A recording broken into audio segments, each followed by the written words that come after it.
جی اس وقت میں امواز شہر میں موجود ہوں۔ میں اپنے بچوں کے ساتھ یہاں تفریح کے لیے آیا ہوں، اور یہ شہر اس لیے بھی انتہائی اہم ہے کہ یہاں پر فرانس کے سب سے زیادہ قلعے ہیں وہ یہاں پہ موجود ہے۔ یہ ایک چھوٹا سا ریجن ہے، چھوٹا سا شہر ہے، لیکن پھر بھی اس کے آس پاس کے علاقوں میں کم سے کم 3000 سے زائد جو قلعے ہیں وہ موجود ہیں۔ جو بڑے قلعے جو رقبے کے لحاظ سے بہت بڑے ہیں، اس کی تعداد بھی 50 سے زائد ہے، اور اس کی بنیادی وجہ یہی ہے کہ یہ ایک فرانس کا سینٹر ہے، اور یہاں پہ جو فرانس کے بادشاہ تھے 500 سال پہلے، 600 سال پہلے جب یہاں پہ بادشاہت تھی، اس وقت یہاں پہ انہوں نے یہ قلعے تعمیر کیے تھے۔ کچھ قلعے صرف شکار گاہوں کے لیے تعمیر کیے ہیں، کچھ اپنے بیگمات کے لیے تعمیر کیے ہیں، اور کچھ اپنے کنیزوں کے لیے کیے ہیں، کچھ صرف پکنک منانے کے لیے آتے ہوتے تھے، کچھ شہزادوں کے لیے ہیں۔ تو یہ جو ایکچول تعداد ہے یہاں پہ قلعوں کی وہ 3000 سے زائد ہے، جس میں جو 50 ہے وہ مین قلعے ہیں، جو کہ بڑے قلعے کہلائے جاتے ہیں، جہاں پہ بادشاہ خود بھی قیام کرتے تھے، اور جو کہ یہاں پہ تاریخی لحاظ سے بہت اہمیت کے حامل ہیں۔ اس کے علاوہ بھی یہاں پہ لیونارڈو دی ونچی جو ہے ان کا بھی جو ہے آخری آرام گاہ بھی موجود ہے، اور جو اپنے زندگی کی آخری سال انہوں نے گزارے تھے وہ بھی یہاں پر جو ہے ان کی جو قبر بھی ہے، اور یہاں پہ ان کی تجربہ گاہ بھی ہے، ان کے وہ رہائش بھی ہے جہاں پر وہ رہتے تھے، اور اس کی تجربہ گاہ اور رہائش کو یہاں پہ میوزیم میں تبدیل کر دیا گیا۔ لیونارڈو دی ونچی کے حوالے سے تو ہم لوگ زیادہ تر یہی سمجھتے ہیں کہ اس نے مونا لیزا کی تصویر تخلیق کی تھی، اور یہ ایک بہت اچھے پینٹر تھے، لیکن اس کی جو اہمیت ہے وہ پینٹر سے کہیں بڑھ کر تھی۔ یہ وہ شخصیت تھے جنہوں نے سب سے پہلا ہیلی کاپٹر نما ایجاد کیا، پیراشوٹ کے حوالے سے جو ہے انہوں نے خاکے بنائے، جو ایک بکتر بند گاڑی تھی جو فوجی وہ انہوں نے جو ہے ایجاد کی۔ اس کے علاوہ انسانی جسم کی صحت کے حوالے سے اس نے بہت زیادہ کام کیا۔ اس نے فزکس، کیمسٹری، ریاضی دان تھا، یہ آرکیٹیکٹ تھا، مصور تھا، اور اس نے کئی بھی کتابیں بھی تخلیق کی تھی۔ تو یہ جو شخصیت ہے اپنے اندر ایک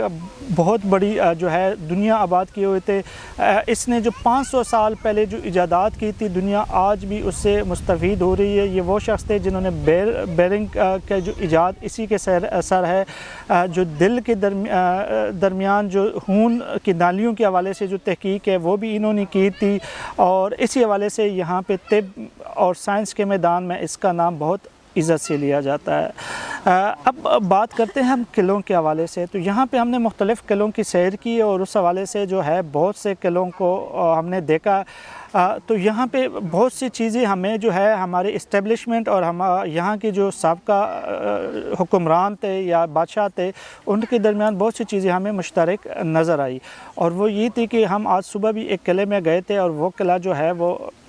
پانی کے اوپر آباد ہے، اور وہاں پہ جب ہم انٹری ہوئے تو وہاں پہ ہم نے دیکھا کہ پہلے جو انٹری تھی وہاں پہ گدے کچھ جو ہے وہ ان کے لیے جگہ محسوس تھی۔ تو مجھے بڑا عجیب سا لگا، اور وہاں کی جو انفارمیشن ڈیسک سے اسے میں نے ان گدوں کے حوالے سے پوچھا تو انہوں نے بتایا چونکہ یہاں کے بادشاہوں کو گدے پسند تھے، تو اسی وجہ سے وہی روایات رکھتے ہوئے اس قلعے کو اسی حالت میں رکھا گیا ہے، اور پہلے بھی گدے ہوتے تھے اور ابھی بھی ہم نے وہ گدے رکھے ہوئے ہیں۔ اس کے علاوہ جو باغ ہیں وہ بھی اسی طرح ہیں، جو کہ جنگل ہیں اس کو بھی اسی طرح رکھا ہے، جو وہاں پہ محل ہے وہ اس کو بھی ہم نے اسی حالت میں رکھے ہیں۔ تو گدوں کے حوالے سے بادشاہوں کی جو پسندیدگی ہے وہ ہمارے اسٹیبلشمنٹ یعنی ہمارے جو بادشاہ لوگ ہیں ان سے ملتی جلتی ہے، کیونکہ ہمارے ہاں بھی حکومت میں لانے کے لیے گدوں کا ہی انتخاب کیا جاتا ہے، اور کئی دہائیوں سے گدے ہمارے اوپر برسر اقتدار ہے۔ تو یہ ایک چیز ان میں کامن تھی۔ دوسری چیز جو میں نے اس میں بہت زیادہ کامن دیکھی ہے وہ یہ تھی کہ یہاں پہ ہم نے دیکھا کہ ہم امواز میں ہیں، اور امواز میں 3000 سے زائد انہوں نے قلعے بنائے۔ اس کو قلعوں کو یہاں پہ فرانس میں شتو کہتے ہیں، اور کچھ قلعے اپنے بچوں کے لیے بنائے، کچھ قلعے اپنے بیگمات کے لیے، کچھ اپنے کنیزوں کے لیے، اور کچھ اپنے شکارگاہ وغیرہ بنائے۔ ایسی چیزیں بنائیں جس کی ضرورت بھی نہیں تھی، اور ایک چھوٹے سے ریجن میں 3000 قلعوں کی میرے حال میں کہیں پر بھی ضرورت نہیں بنتی۔ تو یہی اگر مثال ہم ہماری اسٹیبلشمنٹ کی لے لیں، ان کے اخراجات کی لے لیں، تو اس سے بہت ملتی جلتی ہے۔ ہماری اسٹیبلشمنٹ بھی وہاں پہ خرچے کرتی ہیں جہاں پہ ضرورت نہیں ہے، عوام کا نہیں سوچتی، اپنا سوچتی ہے۔ لیکن جو چیزیں ہمیں مختلف لگی ہمارے یہاں کے جو اس پاکستان کی اسٹیبلشمنٹ یعنی بادشاہ کے حوالے سے اور یہاں کے جو سابقہ بادشاہوں کے حوالے سے، وہ مختلف یہ تھی کہ یہاں کے جو فرانس کے جو بادشاہ تھے پرانے زمانے کے، انہوں نے جو بھی اپنے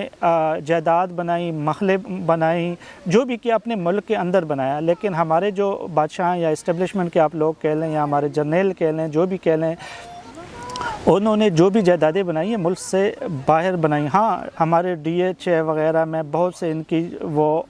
چھوٹی چھوٹی وہاں پہ کچھ نہ کچھ ہوں گی، لیکن جو اکثریت ہے وہ ملک سے باہر ہے۔ ان کے بچے ملک سے باہر پڑھتے ہیں، ان کی جائیدادیں ملک سے باہر ہیں، ان کے جزیرے ملک سے باہر ہیں۔ لیکن یہاں کے جو بادشاہ ہیں یہ ان سے تھوڑے سے اس لیے مختلف ہے کہ ان کی ساری جائیدادیں یہاں پر ہے، ساری جو قلعے یہاں پہ، اور اب عوام کے لیے انہوں نے یہ کھولا ہوا ہے۔ اور عوام جب آتی ہے یہاں پہ سیر کرتی ہے اور وہ یہاں دیکھتی ہے کہ بادشاہوں کے کیا طرز زندگی ہوتی تھی، کیا کچھ اس کے مشغلے ہوتے تھے، اور ایک اچھا ہوا کہ یہاں پہ جو لوگ ہیں یہ جمہوریت پسند ہے اور یہ بادشاہت کو پسند نہیں کرتے، تو وہ اس کو آتی ہے اور وہ اس سے وہ سبق سیکھتی ہے۔ اب یہاں پر تو انقلاب فرانس کے بعد بادشاہت ختم ہو چکی ہے۔ ہم امید یہ رکھتے ہیں کہ پاکستان میں بھی کوئی اسی طرح کے انقلاب فرانس کی طرح سے کوئی انقلاب آئے گا اور وہاں پہ جو بادشاہت ہے اس کا خاتمہ کرے گا۔ شاید ہم تو نہ دیکھ سکیں، شاید ہمارے بچے دیکھیں، لیکن یہ بہت ضروری ہے کہ ان کے ملک میں جمہوریت ہی جو ہے وہ ملکوں کو آگے لے جا سکتی ہے۔ جس ملک میں بھی ہم نے دیکھا دنیا میں امریت رہی ہے، فوج برسر اقتدار رہی ہے، وہاں وہ ملک کبھی بھی آگے ترقی نہیں کرتے، وہ ملک ہمیشہ پیچھے کی طرف جاتے ہیں۔ تو ہماری بھی یہی خواہش ہے کہ ملک میں جمہوریت ہو، ملک میں یہاں فرانس کی طرح انقلاب آئے، لوگوں کے ووٹ کے ذریعے فیصلے ہوں، اور یہی ہمارے ملک کی جو ہے وہ آخری وہ لیمٹ ہے۔ اسی سے ہم ملک آگے لے کے جا سکتے ہیں، ورنہ ہمارے پاس اور کوئی بھی راستہ نہیں ہے بچنے کا۔ اگر ملک انہی لوگوں کے ہاتھ میں رہا تو ملک روز بروز مزید برباد ہوتا رہے گا۔